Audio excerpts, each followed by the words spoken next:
নমস্কাৰ বন্ধু বান্ধৱীসকল আপোনালোকে শুনি আছে ৰঞ্জু হাজৰিকাদেৱৰ উপন্যাস জুলু 6 নতুনকৈ লগোৱা চেগুন গছৰ পুলিবিলাকৰ মাজে মাজে পৰীক্ষিত আগুৱাই গৈ থাকিল এইবাৰ লগোৱা পুলিবোৰৰ এটা পুলিও মৰা নাই চেহেৰাও ধুনীয়া হৈছে আগুৱাই গৈ থাকে পৰীক্ষিত বনপথ চৌদিশে বিশাল বিশাল গছবোৰৰ ফাকে ফাকে দেখা যায় কিছু আতৰেদি বৈ যোৱা নদীখনৰ নীলা ধাৰা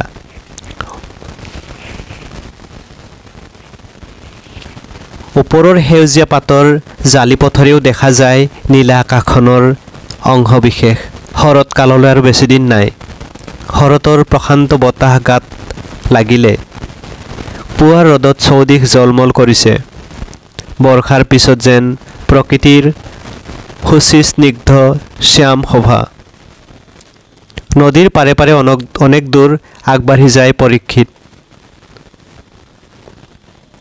পুৱাৰ কমল ৰদে ৰূপ হলাই ধীৰে ধীৰে সূৰ্যৰ বাঢ়ি অহা স্থিমিত শক্তিয়ে হানিত ইস্পাতৰ দৰে পৃথিৱীক উত্তপ্ত কৰি তোলে পৰীক্ষিতে পিন্ধি থকা চৰকাৰী খাকী পোচাকযোৰ ঘামত ভিজি জুৰুলি জুপুৰি হয় ক্ষণিক বিশ্ৰামৰ কাৰণে নদীৰ পাৰৰে গছ এজোপাৰ তলৰ সামান্য ছাট পৰীক্ষিত ৰয় চকুলৈ পথশ্ৰান্তিৰ আৱেশ আহে চৌদিশে নিস্তব্ধ মাত্ৰ নদীখনৰ কল কল শব্দই মৃদু মধুৰ সুৰধ্বনি তুলিছে জলতৰংগৰ দৰে ছাৰ হঠাৎ কোনোবাই পিছফালে দূৰৰ পৰা চিঞৰে পৰীক্ষিতে পিছলৈ ঘূৰি চালে নদীৰ পাৰে পাৰে সেইফালে লৰি আহিছে মহেন্দ্ৰ আৰু নন্দ পৰীক্ষিতৰ অন্তৰত চিন্তাৰ তলপাৰ লাগে সিহঁতে কোনো বেয়া খবৰ অনা নাইতো চোৰাং চিকাৰীয়ে নিশা কৰবাত গড় মাৰিলে নেকি নে জুলুক কোনোবাই কি হ'ল মহেন্দ্ৰ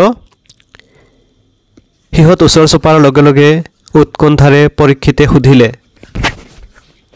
ছাৰ কাকতি চাহাব আহিছে মহেন্দ্ৰই উশাহ নসলোৱাকৈ ক'লে কাকতি চাহাব আহিছে পৰীক্ষিত যেন আচৰিত হ'ল কাকতি মানে অনন্ত কাকতি ফৰেষ্ট অফিচাৰ পৰীক্ষিতে জানে যে কাকতি সৰু সুৰা কামত এই অৰণ্যত নিশ্চয় পদাৰ্পণ কৰা নাই নিশ্চয় কিবা গুৰুত্বৰ কাম লৈ আহিছে পৰীক্ষিতৰ ওপৰালা হ'লেও অনন্ত কাকতিক পৰীক্ষিতে ভাল নাপায়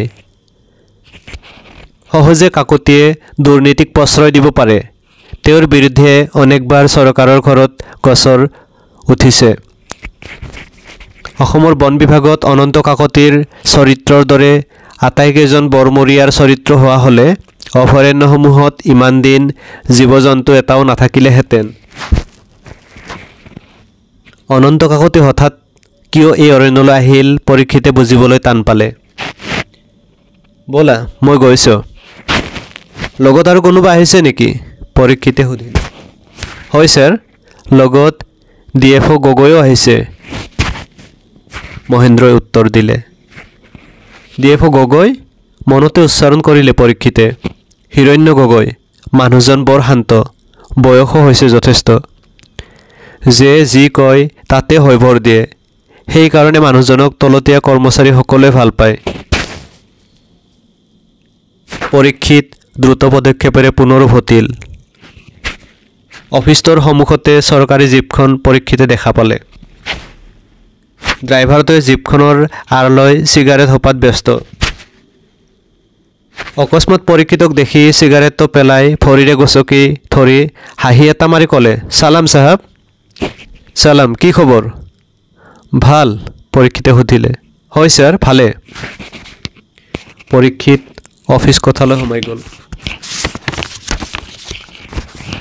নমস্কাৰ ছাৰ কোঠাৰ ভিতৰত ফৰেষ্ট অফিচাৰ কাকতি আৰু DFO গগৈক দেখি পৰীক্ষিতে নমস্কাৰ জনালে এই পুৱাতে কলৈ গৈছিলা হে দত্ত কাকতিয়ে সুধিলে নতুনকৈ প্লেণ্টেশ্যন কৰা চেগুনৰ পুলিবোৰ চাই আহিলোঁ ছাৰ পৰীক্ষিতে হাঁহি এটা মাৰি ক'লে ভালে আছা দত্ত এইবাৰ গগৈয়ে সুধিলে হয় ছাৰ কোনোমতে আছোঁ আমি কালিয়ে আহিলোঁ।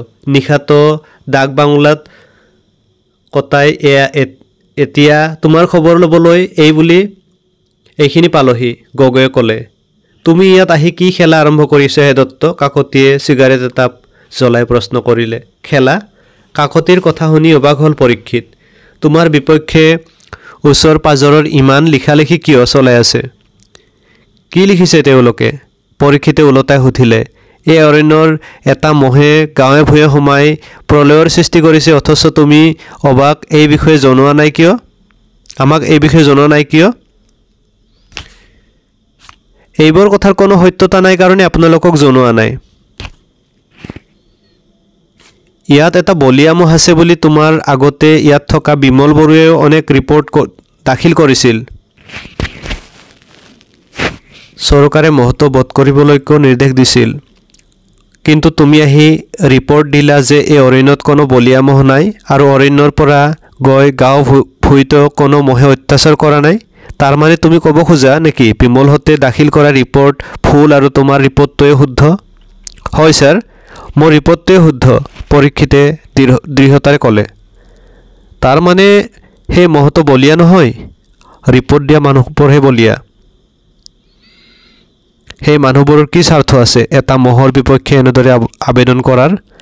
বিমলৰ কি স্বাৰ্থ আছিল? কাকতিৰ মূৰ গৰম হৈ আহিল। মহতক হ'বলৈ ইয়াৰ মানুহে জুলু নাম দিছে। মাজতে গগৈয়ে সুধিলে। হয় ছাৰ, পৰীক্ষিতে ক'লে। পৰিচিত মহ তেন্তে? গগৈয়ে মন্তব্য কৰিলে। সিদিনা যিকেইজন মানুহ এই অৰণ্যৰ মাজত মৃত্যুমুখত পৰিল, তেওঁলোকৰ মৃত্যুৰ বাবে দায়ী কোন? এই বুলি কাকতিয়ে চিগাৰেটত দীঘলীয়া হোপা এটা মাৰিলে। অৰণ্যৰ মাজত চোৰাংকৈ চিকাৰ কৰিবলৈ আহি নাইবা চোৰাংকৈ গছ কাটিবলৈ আহি যদি জীৱ জন্তুৰ আক্ৰমণত মৃত্যুমুখত পৰে, তেন্তে তাৰ বাবে দায়ী বন বিভাগ নহয়। এই অৰণ্যৰ ভিতৰত যোৱা বছৰ কেইজন মানুহ মৰিছে তুমি জানা? এই বছৰ কেইজন মৰিল? এই আটাইকেইজন মানুহে মাত্ৰ এটা মহৰ হাতত প্ৰাণ হেৰুৱাইছে বুলি আমি গম পাইছোঁ। অৰণ্যখনত জীৱ জন্তু বুলিবলৈ মহ এটাহে আছে নেকি? নহয় ছাৰ, ইয়াত একাধিক নৰসাধকো আছে। যোৱা বছৰ 3জন মানুহে নৰসাধকৰ হাতত প্ৰাণ হেৰুৱাইছে।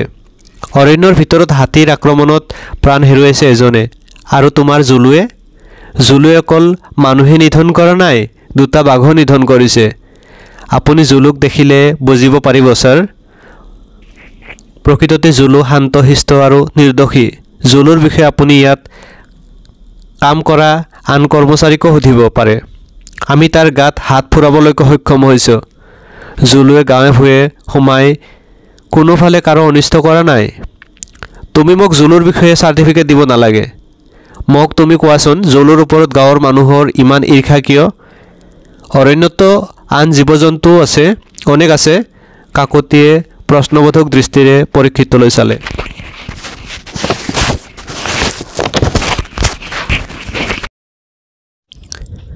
যিসকলে জুলুৰ বিপক্ষে আপোনালোকলৈ লিখিছে তেওঁলোক সৎ নহয় ছাৰ। তেওঁলোকে চোৰাংকৈ গছ কাটে, চোৰাংকৈ গড় পশু নিধন কৰে। এই শ্ৰেণীৰ মানুহ জুলুৰ পৰম শত্ৰু আৰু সেইকাৰণেই তেনে মানুহ জুলুৰ চকুত পৰিলে জুলুৱে আক্ৰমণ কৰে। জুলু জীয়াই থাকিলে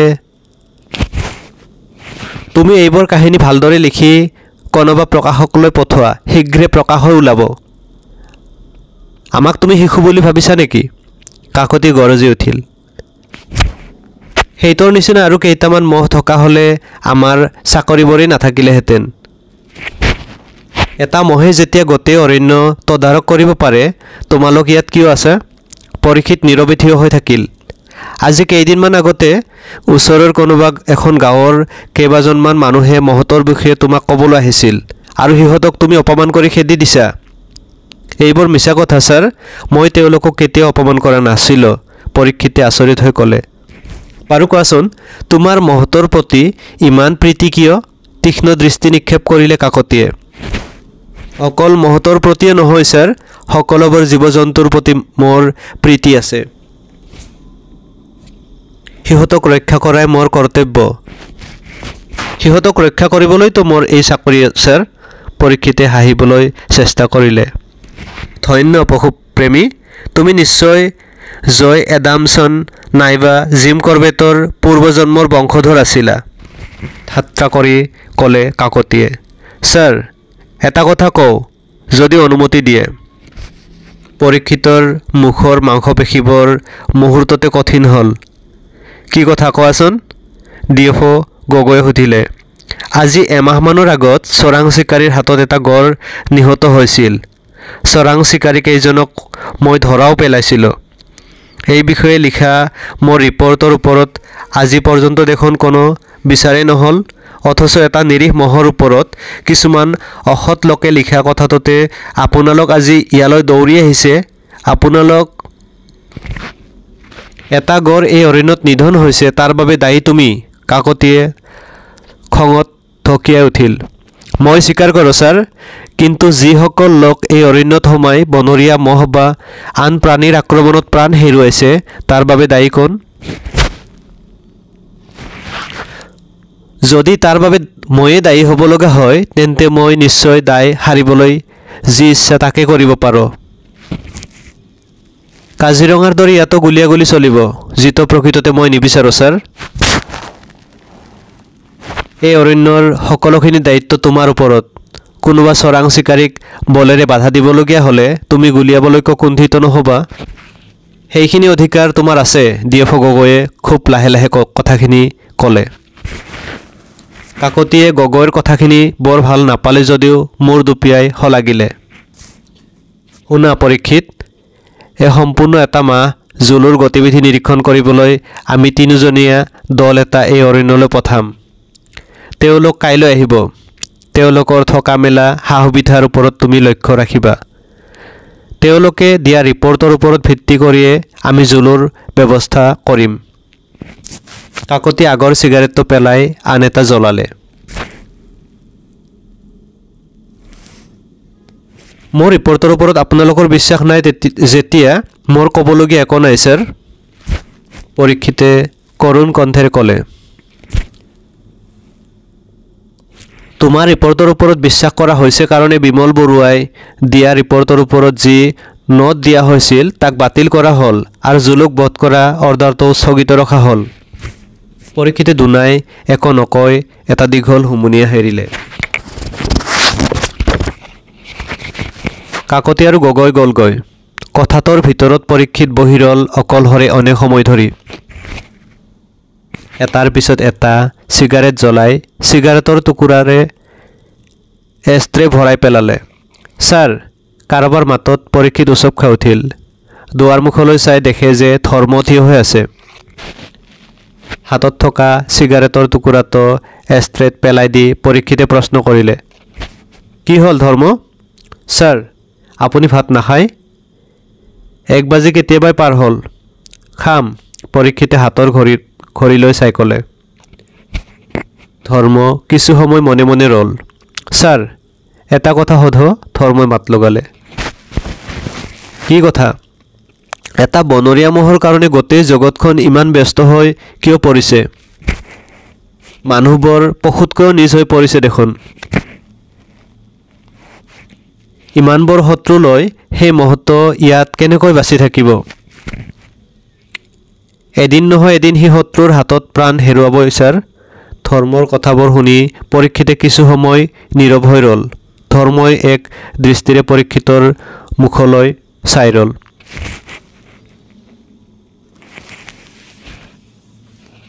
হঠাৎ পৰীক্ষিতৰ মনত পৰিল আজি আবেলি ট্ৰেইনত তাৰ বন্ধু পাৰ্থজিত অহাৰ কথা। কথাটো মনত পৰাৰ লগে লগে লৰালৰিকৈ অফিচ কথাৰ পৰা ওলাই কোৱাৰ্টাৰৰ ফালে অগ্ৰসৰ হ'ল। আবেলি 3 বজাৰ লগে লগে পৰীক্ষিতে জীপ লৈ ৰেল ষ্টেচনলৈ গ'ল। ষ্টেচনলৈ প্ৰায় 6 কিলোমিটাৰমান পথ। ষ্টেচনত উপস্থিত হৈ পৰীক্ষিত ষ্টেচন মাষ্টাৰৰ ওচৰলৈ গ'ল। নমস্কাৰ দত্ত চাহাব, আহক আহক। ক'ৰবাত যাবনে? কোনোবা আহিব? পৰীক্ষিতক দেখিয়ে ষ্টেচন মাষ্টাৰে সুধিলে। মই নাযাওঁ, মোৰ বন্ধু এজনহে আহিব। হাঁহি এটা মাৰি পৰীক্ষিতে ক'লে। বহক। ষ্টেচন মাষ্টাৰে নিজৰ কথাটোত পৰীক্ষিতক বহিবলৈ দিলে। পৰীক্ষিত বহিল। বহুদিনৰ মূৰত দেখিলোঁ আপোনাক। সেই জংঘলৰ ভিতৰত থাকিনো কি ভাল পায়? এইফালে কেতিয়াবা কেতিয়াবা নাহে কিয়? ষ্টেচন মাষ্টাৰে চিগাৰেটৰ পেকেট এটা পৰীক্ষিতৰ ফালে আগবঢ়াই দি সুধিলে। সময়ে নাপাওঁ। বাৰু কওকচোন, ট্ৰেইন কেই বজাত পাবহি? আজি ট্ৰেইন 1.5 ঘণ্টা লেট, গতিকে অলপ সময় বহিব লাগিব। পিছে অৰণ্যত আজিকালি হৰিণ তৰিণ নমৰা হ'ল নেকি? বহুদিন হৰিণৰ মাংস খাবলৈ পোৱা নাই। ওচৰতে এখন অৰণ্য, হৰিণেৰে ঠাহ খাই আছে, অথচ এটুকুৰা মাংস আমাৰ ভাগত নপৰে। অকলে অকলে কিয় খায় হেৰি? আমালৈকো মাজে মাজে মনত পেলাবচোন। ষ্টেচন মাষ্টাৰে হাঁহি মাৰি ক'লে। আপুনিও ভাল কথা কৈছে, পৰীক্ষিতে সহজভাৱে হাঁহি ক'লে। এই অৰণ্য ৰখীয়া মই, আৰু মোকেই কৈছে পহু মৰাৰ কথা। আচৰিত। থক থক, দিনে নিশাই পহু মাৰিয়েই আছে, আমি হ'বলৈ নাজানো। আমি পহুৰ ভাগ নাপালেও জানো দিয়ক। কি জানে আপুনি? পৰীক্ষিতৰ মুখখন কঠিন হ'ল। সময়ে সময়ে যে হাবিৰ মাজত গুলীৰ শব্দ শুনিবলৈ পাওঁ। শুনক চৌধুৰী, চৰকাৰে ইয়াত মোক পহু হত্যা কৰিবলৈ ৰখা নাই, আৰু অযথা এইবোৰ কথা আপোনালোক আলোচনাও নকৰিব, মই বেয়া পাওঁ। আপোনাৰ দেখোন খঙেই উঠিল। আপোনাৰ আগতে ইয়াত যে বিমল বৰুৱা আছিল, তেওঁ নিজেই দেখোন পহু মাৰি অৰণ্য উচ্চান কৰি দিছিল। অৱশ্যে নিজেও খাইছিল আৰু আমাকো খুৱাইছিল। সকলোৱে বিমল বৰুৱা নহয়। মানে দত্ত চাহাব, আপুনি বেয়া নাপাব। মই আকৌ ভাবিছিলোঁ যে লংকালৈ যে যায় সেয়ে ৰাৱণ হয়। বাৰু আপুনি বহকচোন, মই টিকটকেইটা দি লওঁ। ষ্টেচন মাষ্টাৰ লৰালৰিকৈ উঠি গ'ল। পৰীক্ষিত তাত বহি নাথাকি বাহিৰলৈ ওলাই আহিল। ষ্টেচন মাষ্টাৰৰ কথাখিনিয়ে তাৰ মনত যথেষ্ট আঘাত দিলে।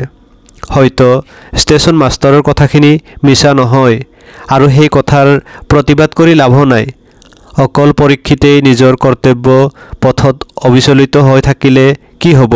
বিমল বৰুৱাৰ দৰে লোক অনেক আছে, যাৰ কাৰণে পৰীক্ষিতকো অনেকেই বিমল বৰুৱাৰ দলৰ বুলিয়ে ভাবে। সময়খিনি ইফালে সিফাল কৰিয়ে পৰীক্ষিতে কোনোমতে পাৰ কৰিলে। এটা সময়ত ট্ৰেইন আহিল। পৰীক্ষিতে ষ্টেচনৰ প্লেটফৰ্মৰ ওপৰত থিয় হৈ অধীৰ আগ্ৰহেৰে ট্ৰেইনৰ দবাবোৰলৈ চালে। শেষৰ ফালৰ দবাটোৰ পৰা কোনোবা এজনে খিৰিকীৰে হাত এখন উলিয়াই জোকাৰি পৰীক্ষিতক চিঞৰি মাতিলে। পৰীক্ষিত লৰি গ'ল দবাটোৰ ফালে।